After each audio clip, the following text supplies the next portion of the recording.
आमे बहुत जानिछु किंतु नीरव रे बसिछु जे न जानिबा लोक बुली बुली के प्रचार करूछ। तो जदि मो पाखरे राष्ट्रीय चिंता अछि मु चेष्टा करिवि अंतत पक्षे 10 जन को तो बैठक रे बुझे परिबि हमर जो नीति हिसाब रे बैठक अछि ना नै कोन पई उद्देश्य मोर विचार मु 10 जन को देबी मु जहा जानिछि अन्य मान को देबी आ सबठारु बड़ कथा जानिछ आमे देले कमे नाही न देले हम पाखरे नष्ट हो जाय ताना तो विद्या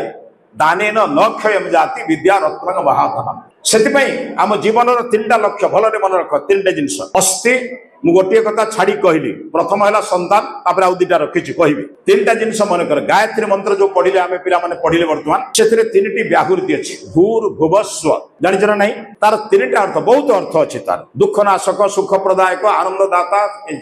माने सत चित्त आनंद तब छाड़ी दियो जने विद्वान अर्थ करिछन अस्ति भाति प्रीति मु अछि अस्ति माने कोन अछि कोन पई अछि जो माने मते आनि छथि से मानन पई अछि अर्थ माँ बापा आचार्य अतिथि राष्ट्र पाई मु बंचिबी समस्ते मरंती किंतु मरिवार मूल्य कौन मनीष मरिब दिने जन्म होई देवता भी मरे सार्थक मरण तार जहा पाई माटी गुड़ी झोरे यदि मु मरीगला परे 5 जन दुखित हेले नाही 5 जन मते भाबिले नि जे ई चाली गला परे समाज रे किछि क्षति हला ताले से बंचिबार मूल्य कौन सेति पई कहिले